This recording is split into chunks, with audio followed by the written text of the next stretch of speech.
Assalamualaikum warahmatullahi wabarakatuh. Malam telah larut.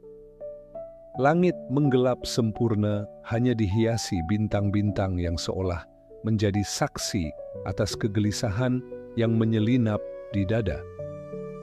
Di antara heningnya malam dan detak jam yang terus berdetak, kita seringkali dihadapkan pada satu pertanyaan yang menampar keras sisi jiwa. Sudah sejauh mana aku mempersiapkan diri untuk mati? Pertanyaan itu muncul tiba-tiba, seperti tamu tak diundang, tapi membawa kesadaran yang begitu mendalam. Kematian bukanlah sesuatu yang asing bagi kita.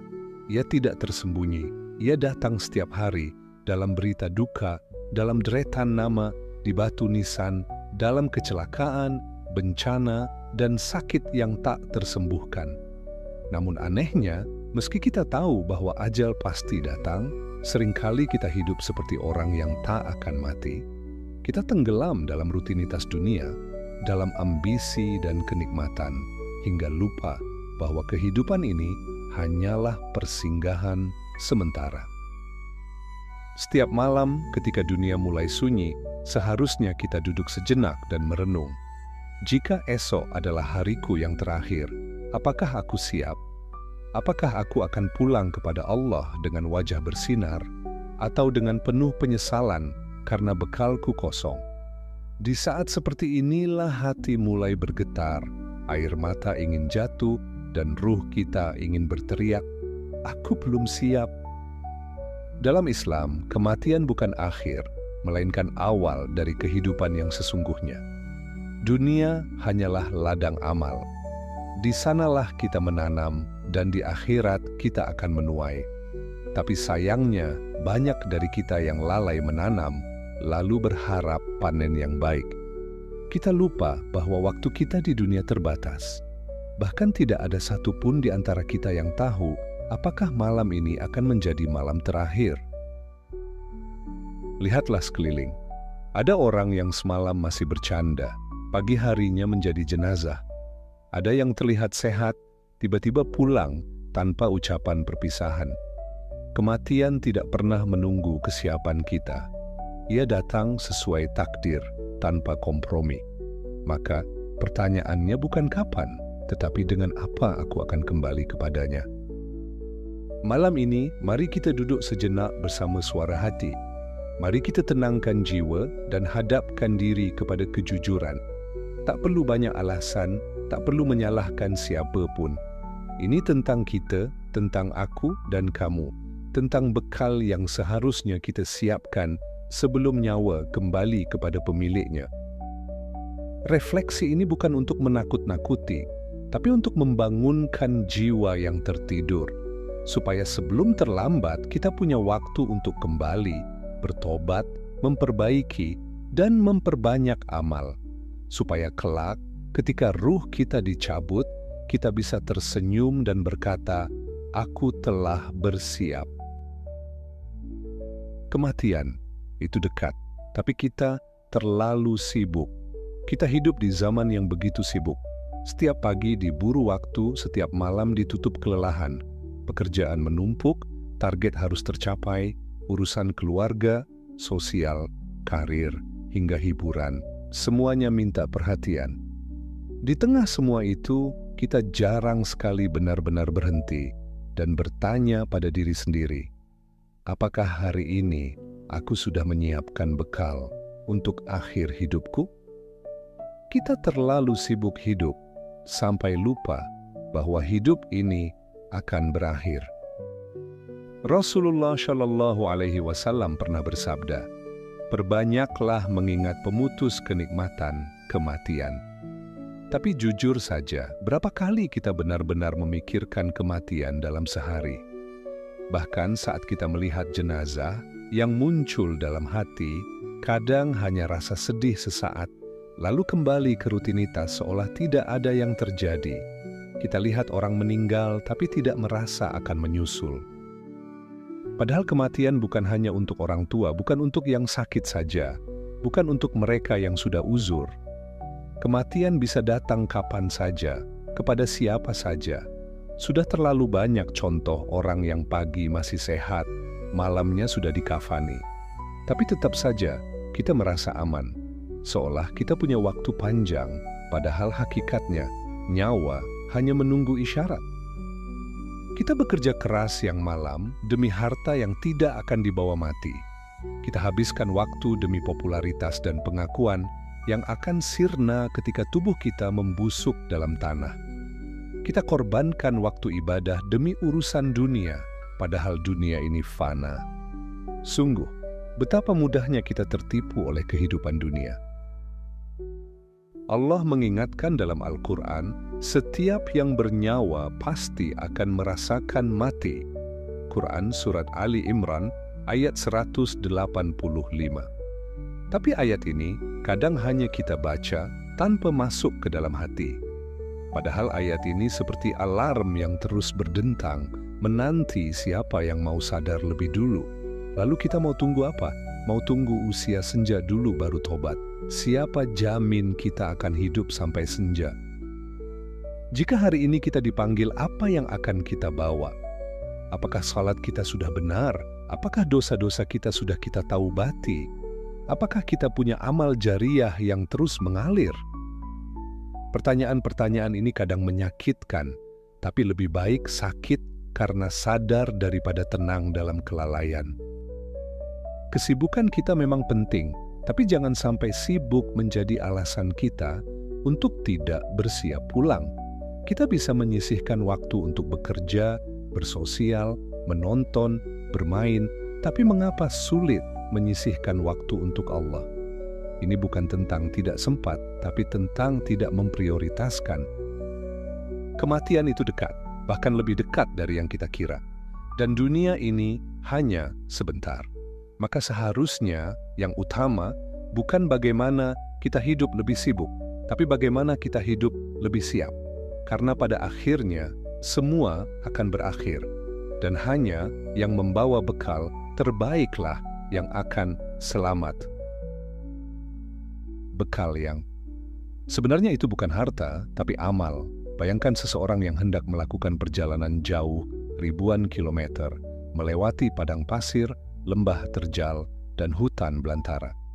Tentu dia akan mempersiapkan bekal sebaik mungkin, makanan, air, peta, dan perlindungan. Kini, mari bandingkan dengan perjalanan kita menuju akhirat. Jauh lebih panjang, jauh lebih berat. Tapi anehnya, untuk perjalanan ini, kita justru seringkali pergi dengan tangan kosong. Bekal yang sesungguhnya bukanlah harta, jabatan, atau status sosial. Semua itu akan ditinggalkan begitu ruh lepas dari jasad. Rumah akan menjadi milik ahli waris, harta dibagi, jabatan digantikan orang lain. Yang akan tetap bersama kita di alam kubur bukanlah mobil mewah atau saldo rekening, tapi amal kita, salat kita, sedekah kita, zikir kita, dan air mata tobat kita. Allah berfirman dalam Quran Surat Al-Baqarah ayat 197. Dan apapun kebaikan yang kamu kerjakan, Allah mengetahuinya. Dan berbekallah, sesungguhnya sebaik-baik bekal adalah takwa. Takwa adalah kompas utama dalam menyiapkan diri menuju akhirat. Ia tercermin dalam amal, dalam hati yang tunduk, dan dalam langkah hidup yang penuh kesadaran akan pengawasan Allah. Sayangnya banyak dari kita mengira bekal akhirat bisa ditunda. Kita pikir, nanti saja setelah pensiun atau nanti setelah mapan. Tapi siapa yang bisa jamin kita akan sampai pada nanti? Berapa banyak yang mati muda? Berapa banyak yang tak sempat menua? Jika kita tahu kematian bisa datang kapan saja, mengapa menunda-nunda amal? Kita perlu mulai dari yang kecil, perbaiki salat, jaga lisan, biasakan sedekah walau sedikit, hindari maksiat yang sering dianggap ringan. Amalan kecil yang rutin dan ikhlas lebih bernilai di sisi Allah daripada amalan besar yang hanya sesekali. Jangan meremehkan amal apapun. Mungkin satu sujud di malam hari, satu kalimat zikir, atau satu senyum tulus menjadi penyelamat kita di akhirat. Ada 3 hal yang akan mengiringi kita ke kubur, kata Nabi Shallallahu Alaihi Wasallam: keluarga, harta, dan amal. 2 akan kembali, 1 tinggal menemani. Keluarga dan harta akan pergi. Yang tersisa hanyalah amal. Maka bayangkan jika amal kita sedikit atau bahkan buruk, bagaimana nasib kita ketika sendirian di alam kubur? Kita semua masih punya kesempatan. Setiap detik yang kita lalui adalah peluang untuk menambah bekal. Jangan tunggu esok. Karena yang kita punya hanyalah hari ini. Mulailah hari ini dengan memperbaiki niat dan amal. Bukan karena ingin terlihat baik, tapi karena kita benar-benar ingin selamat. Ingatlah ketika kain kafan membungkus tubuh kita, tak akan ada label merek di sana. Tak akan ada rekening bank yang diselipkan. Hanya amal yang akan bicara di hadapan Allah. Maka mulai hari ini, mari fokus pada bekal yang sejati, amal yang tulus, amal yang ikhlas, dan amal yang terus mengalir hingga setelah kita tiada. Kubur, awal dari kehidupan yang sebenarnya. Saat mata terpejam untuk terakhir kalinya dan napas tak lagi berhembus, disitulah awal dari kehidupan yang sesungguhnya dimulai. Bukan akhir, tapi awal. Kubur bukan tempat tidur panjang yang nyaman, melainkan gerbang pertama menuju alam akhirat, sebuah fase yang Rasulullah sebut sebagai Raudhah min Riyadhil Jannah, taman dari taman-taman surga, atau Hufrah min hufarin na'ar, lubang dari lubang-lubang neraka. Di dalam kubur kita akan dihadapkan pada pertanyaan-pertanyaan yang hanya bisa dijawab oleh hati dan amal. Siapa Rabbmu? Apa agamamu? Siapa nabimu? Mulut tak bisa berdusta. Ilmu hafalan tak akan membantu jika tak diamalkan. Hanya iman dan amal yang selama ini kita rawat yang akan menolong kita menjawabnya. Bayangkan tubuh terbujur kaku, tak berdaya. Tanah mulai menutup perlahan, suara langkah keluarga yang pergi semakin menjauh, hingga sunyi total menyelimuti. Di saat seperti itu, siapa teman sejati kita? Amal. Ya, hanya amal yang akan menjadi cahaya, pelindung, bahkan teman bicara di alam kubur. Jika amal kita baik, ia akan datang dalam rupa yang indah dan menenangkan.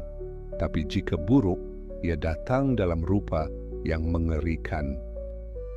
Di alam kubur, kita akan melihat awal dari balasan. Bagi yang beriman, kubur akan diluaskan, dipenuhi cahaya, dan diberi aroma surga. Tapi bagi yang lalai, sempitnya seperti tulang rusuk yang direkatkan, dan panasnya seperti bara yang membakar. Ini bukan dongeng, tapi peringatan yang nyata dari Rasulullah Shallallahu Alaihi Wasallam dalam banyak hadis. Siksaan kubur bukanlah mitos, ia benar-benar nyata. Bahkan Rasulullah Shallallahu Alaihi Wasallam dalam sebagian salatnya selalu berdoa agar dilindungi dari azab kubur. Ini menunjukkan betapa serius dan beratnya fase tersebut. Lalu bagaimana dengan kita? Apakah kita merasa aman sementara amalan masih seadanya dan dosa masih bertumpuk? Ada banyak kisah sahabat dan salafus syalih yang menangis berjam-jam hanya karena mengingat kubur. Mereka adalah orang-orang yang dijamin kebaikan oleh Allah dan Rasul-Nya, tapi tetap khawatir dengan tempat peristirahatan pertama ini. Kita kadang terlalu percaya diri, padahal amal belum tentu diterima dan tobat belum tentu sempat dilakukan. Kubur bukan tempat untuk membawa cerita hidup, tapi tempat menunggu keputusan akhir. Ia bisa menjadi awal kebahagiaan abadi atau awal kehancuran yang menyakitkan. Maka sebelum kita masuk ke sana, kita masih diberi waktu untuk memperbaiki, untuk memperbanyak amal, untuk membersihkan hati, dan untuk benar-benar bertobat. Jangan tunggu waktu menjemput baru ingin berubah. Di kubur, tak ada penyesalan yang bisa diulang. Semua sudah terlambat. Maka selama nyawa masih dalam raga, mata masih bisa menangis, hati masih bisa merasa, gunakan kesempatan ini untuk bersiap menghadapi alam yang gelap dengan cahaya iman dan amal sebagai penerang. Tobat, jalan pulang yang masih terbuka. Satu-satunya alasan mengapa kita masih diberi hidup hingga hari ini adalah karena Allah masih ingin memberi kesempatan. Kesempatan untuk kembali, memperbaiki, dan menebus semua kelalaian. Seburuk apapun masa lalu, sehitam apapun dosa yang pernah kita perbuat, pintu tobat tak pernah tertutup. Bahkan ketika dosa telah memenuhi langit dan bumi, tobat yang sungguh-sungguh tetap bisa menghapusnya seakan tak pernah ada. Allah adalah Zat yang Maha Pengampun. Dalam surah Az-Zumar ayat 53, Dia berfirman, "Katakanlah, wahai hamba-hambaku yang telah melampaui batas terhadap diri mereka sendiri, janganlah kalian berputus asa dari rahmat Allah. Sesungguhnya Allah mengampuni dosa-dosa semuanya." Ayat ini adalah pelukan dari langit untuk hati yang hancur, bagi jiwa-jiwa yang merasa sudah terlalu kotor untuk kembali. Tobat bukan hanya untuk para ahli ibadah yang tersandung dosa.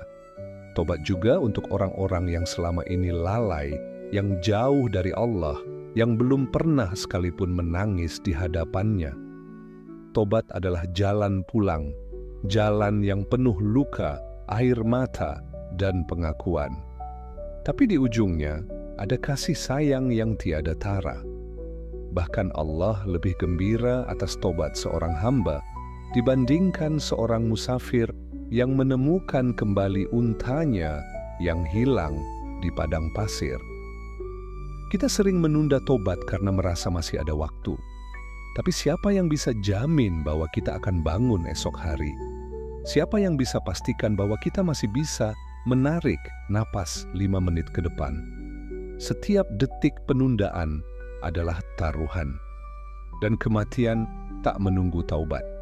Ia datang tanpa aba-aba, tanpa tenggang waktu. Tobat yang sejati bukan hanya sekadar menyesal, tapi juga berhenti dari dosa, bertekad tidak mengulanginya lagi, dan memperbanyak amal baik sebagai bentuk penebusan. Bila dosa itu menyangkut manusia lain, maka harus pula diselesaikan. Maaf harus diminta, hak harus dikembalikan. Tobat bukan ucapan di bibir, tapi perubahan yang terlihat dalam perilaku. Air mata yang jatuh karena tobat adalah bukti hidupnya hati. Semakin keras seseorang menangis di dunia karena dosanya, semakin tenang ia tertawa di akhirat karena ampunan. Jangan malu untuk menangis. Jangan gengsi mengakui dosa. Kita ini manusia, bukan malaikat. Justru kehormatan manusia terletak pada kemampuannya untuk bangkit setelah jatuh. Berapa banyak orang yang dulunya pendosa, lalu menjadi kekasih Allah karena tobatnya.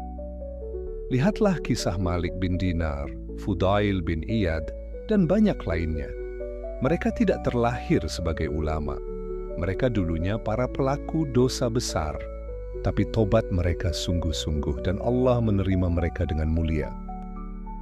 Selama kita masih hidup, berarti pintu masih terbuka. Maka jangan sia-siakan waktu, jangan biarkan hati mengeras. Jangan tunggu kematian datang lalu menjerit minta kembali. Karena ketika ruh sudah sampai di tenggorokan, tobat tidak lagi diterima. Kini saatnya kembali, bukan esok, bukan nanti, tapi sekarang. Akhir yang indah, hidup yang bermakna. Setiap orang pasti mati.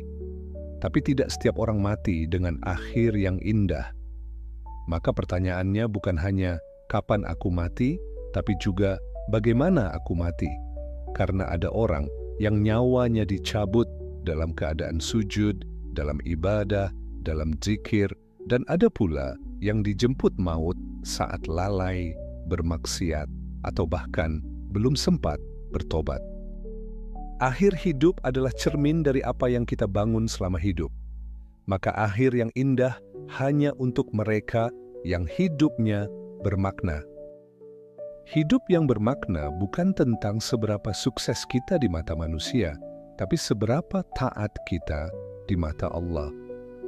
Kita tidak akan ditanya berapa properti yang kita miliki, tapi berapa sedekah yang kita berikan. Kita tidak akan ditanya seberapa tinggi jabatan kita, tapi seberapa amanah kita dalam menjalankannya. Hidup yang berarti adalah hidup yang menjadi bekal untuk mati yang tenang. Orang-orang yang selalu mengingat kematian akan hidup lebih sadar. Mereka tidak akan mudah terjebak dalam urusan dunia yang fana. Mereka tidak akan menunda-nunda kebaikan dan tidak akan merasa puas dalam kelalaian. Karena mereka tahu, detik yang berlalu tak akan pernah kembali. Mereka hidup dengan tujuan, dan tujuan mereka adalah kembali kepada Allah dalam keadaan diridhai. Banyak dari kita yang ingin akhir yang baik, husnul khatimah. Tapi husnul khatimah bukan hadiah untuk hidup yang penuh kelalaian. Ia adalah buah dari istiqamah, dari perjuangan menjaga iman, dari jatuh dan bangkit kembali menuju kebaikan. Maka, kalau kita ingin akhir yang baik, kita harus mulai dengan hidup yang baik. Setiap hari adalah kesempatan untuk menulis akhir cerita hidup kita. Jika kita meninggal hari ini, apa yang akan orang ingat dari kita? Lebih penting dari itu, apa yang akan Allah nilai dari kita? Apakah hidup kita selama ini menjadi manfaat bagi sesama? Apakah kita menjadi pribadi yang ringan hisabnya karena hati dan amal kita jernih? Jangan menunggu sempurna baru beramal. Mulailah dari yang kecil tapi konsisten. Jadilah pribadi yang menebar manfaat. Jadilah hamba yang rendah hati, yang mudah menangis karena dosa, yang lembut kepada sesama, dan yang senantiasa menjaga hubungan dengan Allah. Karena hidup yang bermakna bukan diukur dari panjangnya, tapi dari isi dan dampaknya. Setiap malam, ketika semua sunyi, evaluasi diri, apa yang sudah aku lakukan hari ini untuk kematianku nanti? Adakah dosa yang belum kutobati? Adakah kebaikan yang belum kutunaikan? Karena bisa jadi malam ini adalah malam terakhir. Maka jangan tidur sebelum berdamai dengan Allah dan berdamai dengan dirimu sendiri. Jika hidup ini adalah ladang, maka panen kita adalah saat kematian. Jangan biarkan kita mati dalam keadaan bangkrut amal. Mari hidup dengan kesadaran dan bersiap untuk mati dengan tenang. Karena hanya mereka yang siap mati yang akan benar-benar hidup. Malam adalah waktu terbaik untuk merenung. Ketika dunia mulai diam, langit menjadi saksi kesepian jiwa yang sedang mencari arah.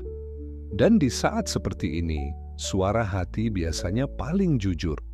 Ia berbisik lirih, bertanya tanpa henti, apa yang sudah aku siapkan untuk pulang? Bukan pulang ke rumah, tapi pulang ke keabadian, tempat di mana tak ada lagi penundaan, tak ada lagi tawar-menawar. Jika hari ini menjadi hari terakhirmu, apakah kamu siap? Apakah wajahmu akan bercahaya atau tertunduk malu? Apakah kamu akan dibangkitkan bersama orang-orang beriman, atau justru menjadi orang yang menyesal dan berkata, "Ya Rabb, kembalikan aku, walau hanya sebentar." Tapi sayangnya, penyesalan tak akan mengubah takdir. Kita masih punya waktu, walau sedikit, tapi cukup. Cukup untuk tobat, cukup untuk amal, cukup untuk memulai kembali hidup yang lebih bermakna. Jangan tunggu hari tua, jangan tunggu musibah, jangan tunggu sakit, mulailah dari sekarang. Karena setiap langkah menuju Allah akan disambut olehnya dengan cinta dan rahmat. Bangun malam ini, salat 2 rakaat. Bicaralah kepadanya, curahkan isi hati, menangislah kalau perlu. Katakan bahwa kamu ingin berubah, ingin memperbaiki, tidak perlu sempurna, cukup jujur. Karena Allah tidak meminta kesempurnaan, Dia hanya ingin hamba yang bersungguh-sungguh kembali. Mati adalah kepastian. Tapi bagaimana cara mati dan bagaimana kita diperlakukan setelah mati, itu pilihan kita hari ini. Maka pilihlah untuk menjadi hamba yang siap dipanggil, siap kembali, dan siap bertemu dengannya dalam keadaan Dia ridha. Jika refleksi ini menyentuh hatimu, jangan biarkan berlalu begitu saja. Ambil langkah kecil malam ini juga. Kirimkan satu doa, lakukan satu amal, tinggalkan satu dosa. Lalu tularkan refleksi ini kepada orang lain, keluarga, sahabat, atau siapapun yang kamu sayangi. Karena bisa jadi ini menjadi amal jariyah yang menyelamatkanmu kelak. Dan jika kamu merasa video atau tulisan ini bermanfaat, bantu sebarkan.